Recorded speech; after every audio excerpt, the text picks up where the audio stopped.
अस्सलामुअलैकुम। न्यू दिल्ली में transgender community के कुछ मेंबर्स ने प्राइम मिनिस्टर नरेंद्र मोदी के नाम पर मोदी चालीसा पेश किया, जिसके बाद सोशल मीडिया पर इसको लेकर एक नई बहस शुरू हो गई है। आज 20 अगस्त को दिल्ली के प्रेस क्लब ऑफ इंडिया में ट्रांसजेंडर कम्युनिटी के मेंबर ने एक प्रोग्राम के दौरान मोदी चालीसा पढ़ी। इस मौके पर डॉक्टर रंजन सिंह और वैभवी महाराज समेत कम्युनिटी के कुछ मेंबर्स मौजूद रहे। बताया जा रहा है कि प्रोग्राम के दौरान नरेंद्र मोदी को लॉर्ड हनुमान के रूप में पेश किया गया और लोगों ने हर हर मोदी और जय जय मोदी जैसे नारे भी लगाए। ये पूरा इवेंट एक ऐसे मंदिर की साइट को लेकर था जो प्राइम मिनिस्टर नरेंद्र मोदी को समर्पित बनाया गया। इस प्रोग्राम का वीडियो सोशल मीडिया पर वायरल होने के बाद लोगों के दरमियान इसको लेकर सख्त रिएक्शन सामने आ रहे हैं। कुछ लोग इसको प्राइम मिनिस्टर की सियासी हिमायत और अकीदत का इजहार बता रहे हैं, जबकि दूसरे लोग सवाल उठा रहे हैं कि क्या किसी सियासी शख्सियत को मजहबी बुजुर्ग या हिंदू देवता के रूप में पेश करना ठीक है। वायरल वीडियो को देखकर एक सोशल मीडिया यूजर ने कहा कि हिंदू मजहब कोई मजाक नहीं है कि किसी इंसान को खुदा या देवता का रूप में पेश किया जाए। यूजर ने सवाल उठाया कि रिलीजियस ऑर्गेनाइजेशन इस मामले पर खामोश क्यों है और इस तरह किसी इंसान की ग्लोरिफिकेशन पर आवाज क्यों नहीं उठाई जा रही है। एक दूसरे यूजर ने तंजिया अंदाज में कमेंट करते हुए कहा कि अब ना हिंदू धर्म की तौहीन की बात होगी, ना हिंदू देवी देवताओं की तौहीन की बात होगी और ना किसी चालीसे की तौहीन का सवाल उठाया जाएगा।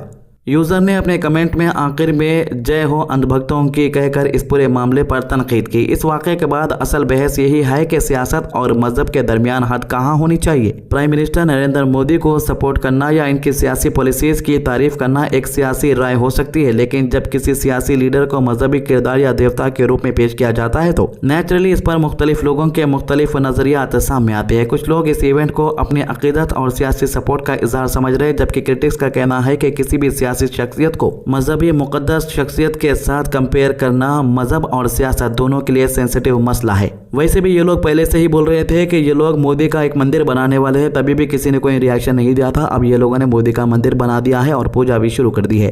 तो इसके अलावा हैदराबाद में तेलंगाना एंटी करप्शन ब्यूरो ने इब्राहिमपट्टनम रेवेन्यू डिविजनल ऑफिस से जुड़े एक सीनियर रेवेन्यू ऑफिसर के खिलाफ बड़ी कार्रवाई की है। एसीबी के मुताबिक divisional administrative officer Desani Srinivas Reddy के खिलाफ डिसप्रोपोर्शनेट असेट का केस दर्ज किया गया है। इल्जाम है कि इन्होंने अपनी सर्विस के दौरान करप्ट प्रैक्टिसेस और मशकूक जरिए से अपनी जायज आमदनी से काफी ज्यादा असेट जमा किए। आज 20 अगस्त को एसीबी की टीम्स ने श्रीनिवास रेड्डी से लिंक्ड 7 प्रॉपर्टीज पर सर्च किए। इन सर्चेस के दौरान एसीबी को टोटल 6 करोड़ 87 लाख रुपीस के असेट्स का पता चला। एसीबी का कहना है कि ऑफिशियल वैल्यूएशन है और इन प्रॉपर्टीज की मार्केट वैल्यू इससे काफी ज्यादा हो सकती। सर्च के दौरान सबसे पहले कारमन घाट में मौजूद 2 रेसिडेंशियल फ्लैट के डॉक्यूमेंट्स मिले, जिनकी ऑफिशियल वैल्यू लगभग 2 करोड़ 60 लाख रुपीस बताई गई। इसके साथ कारमन घाट में एक G+3 पेंट हाउस के डॉक्यूमेंट भी ऑफिशियल्स को मिले, जिसकी वैल्यू करीब 1 करोड़ 60 लाख रुपीस बताई गई है। एसीबी को एक गांव याचारम के अंदर 10 एकड़ एग्रीकल्चरल लैंड के डॉक्यूमेंट्स भी मिले।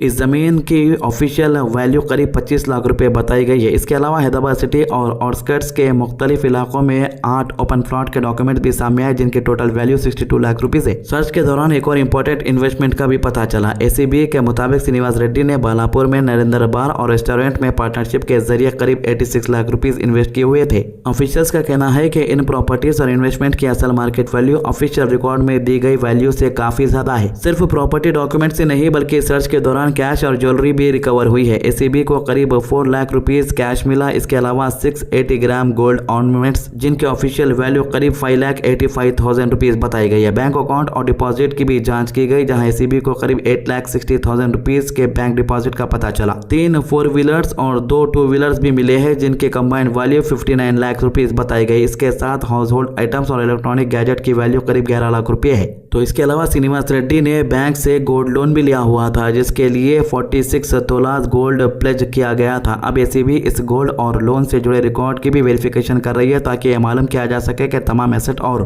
फाइनेंशियल ट्रांजैक्शन का असल सोर्स क्या था। देसानी श्रीनिवास रेड्डी फिलहाल रंगारेड्डी डिस्ट्रिक्ट के इब्राहिमपट्टनम आरडीओ ऑफिस के अंडर डिविजनल एडमिनिस्ट्रेटिव ऑफिसर के तौर पर काम कर रहा है। असल में तहसीलदार है। एसीबी का कहना है कि इनके खिलाफ डिसअप्रोप्रिएट असेट का केस भी बुनियाद पर दर्ज किया गया है और इन्होंने अपनी नॉन सोर्सेस ऑफ इनकम के मुकाबले में ज्यादा असेट जमा किए। ये पहली बार नहीं है जब श्रीनिवास रेड्डी एसीबी के रडार पर आए। रिकॉर्ड के मुताबिक 2009 में भी इनके खिलाफ डिसअप्रोप्रिएशनेट असेट्स का केस रजिस्टर किया गया था। उस वक्त ये महेश्वरम मंडल के तहसीलदार ऑफिस में मंडल रेवेन्यू इंस्पेक्टर के तौर पर काम कर रहा था। अब आपको बता दूं कि जब एसीबी वाले इनको पकड़ते हैं तो इन्हें सस्पेंड किया जाता है। जब कोर्ट में केस चलता है फिर इन्हें बरी कर दिया जाता और इनका ट्रांसफर हो जाता। काफी लोग ये समझते हैं कि सस्पेंड होने के बाद नौकरी चल जाती, गवर्नमेंट का जो इनकम आने हुए रहती, जो फायदे रहते वो नहीं मिलते। ये सब गलत बात है। अब लेटेस्ट सर्चेस के बाद एसीबी एडिशनल एसेट्स और फाइनेंशियल ट्रांजैक्शंस की मजीद वेरिफिकेशन कर रही है। ऑफिशियल ये भी जानने की कोशिश कर रही है कि सामने आए प्रॉपर्टीज, इन्वेस्टमेंट, कैश, गोल्ड और बैंक डिपॉजिट्स को इनकी नॉन इनकम से किस तरह जस्टिफाई किया जा सकता है। एसीबी ने यह भी कहा है कि इन्वेस्टिगेशन अभी जारी है और मजीद असेट्स का पता चलाने का इम्कान है। सर्च ऑपरेशन के दौरान सामने आए तमाम document, property paper, bank record और दूसरे फाइनेंशियल डिटेल्स को वेरीफाई किया जा रहा। इन्वेस्टिगेशन कंप्लीट होने के बाद केस में और डिटेल सामने आ सकती है। एसीबी के मुताबिक श्रीनिवास रेड्डी को हैदराबाद के एसीबी स्पेशल कोर्ट के सामने पेश किया जाएगा, जहां इनके जुडिशियल रिमांड के लिए प्रोसीडिंग्स होगी। तो भाई आजकल आशिकी के केसा बहुत ज़्यादा आ रहे हैं। आप बोलेंगे कि भाई आशिकी के तो केसा चलते रहते, लेकिन यहाँ पर शादीशुदा आशिकी की बात हो रही। और आपको एक बात बता दूं कि आजकल आशिकी के केसों से ज़्यादा जो लोग शादीशुदा रहते उन लोगों के आशिकियों के केसा ज़्यादा आ रहे। ताज़ा मामला राजस्थान के जयपुर का है, जहाँ पर एक बीवी जिसे आप देख रहे हैं ये अपने आशिक के प्यार में इतनी गुम हो गई कि अपने हस्बैंड के जूस के अंदर जहर मिला के मार दी। और सबसे हैरानी की बात यह है कि ये लोगों को जो है बोले कि हस्बैंड की तबीयत खराब हुई इसीलिए हॉस्पिटल ले जाया जा रहा है। उसके बाद ये लोग हस्बैंड को गाड़ी पे बिठा के पूरा टूर मारते रहे। मतलब हॉस्पिटल ले जा रहे बोल के ये लोग जयपुर के अंदर हस्बैंड को गाड़ी पे बिठा के घूमते रहे जब तक कि वो मर नहीं गया गाड़ी के ऊपर ही। इतना ही नहीं बल्कि 12 दिन तक ये पुलिस वालों को और इनके रिश्तेदारों को गुमराह करते रहे कि इसमें जो है इनका कोई भी हाथ नहीं है, बल्कि ये लोग हस्बैंड को इनके बचाना चाह रहे थे, लेकिन मौत हो गई। 12 दिन के बाद पोस्टमार्टम रिपोर्ट सामने आई। पोस्टमार्टम रिपोर्ट सामने आने के बाद उसके अंदर साफ जाहिर हो गया कि जहर की वजह से मौत हुई। उसके बाद पुलिस वाले थोड़ा डरा के पूछते कि दोनों कबूल कर लिए। अब कुछ घरों के शादीशुदा खातून जो है थोड़ा सा काम कर लेके बैठ जाते, फ्री हो जाते। अब रैंडम लोग मैसेज करते सोशल मीडिया के ऊपर, उनके आशिकी के जाल में फंस जा रहे। हस्बैंड बेचारा सुबह शाम कमारा, तरक्की करूंगा, बीवी को अच्छी तरीके से पालूंगा, बच्चों को अच्छी तरीके से पालूंगा, लेकिन बीवी के दिल के अंदर आशिकी का जो कीड़ा रहता वो जग जा रहा। और उसके बाद इंडिया के कोने कोने से ऐसे न्यूज़ आना शुरू हो जा रहे।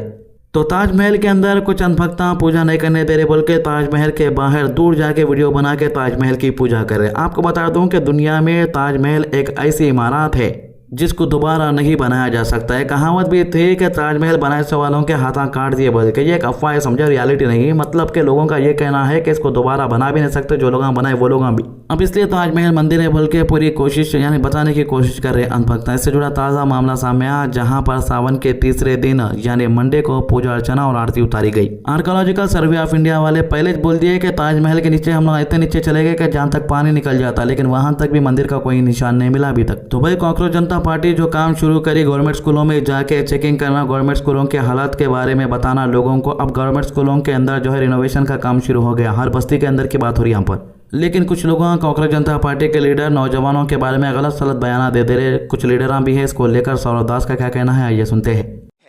कि आप छात्रों के लिए क्या कर रहे हो? एफआईआर क्यों नहीं क्वॉश करवाना चाह रहे हो? सुप्रीम कोर्ट बोल रही है तब भी नहीं करवाना चाह रहे हो। आप ये पॉलिटिकल ब्लेम गेम में हमें उलझा के मत रखिए, युवाओं को झांसा मत दीजिए।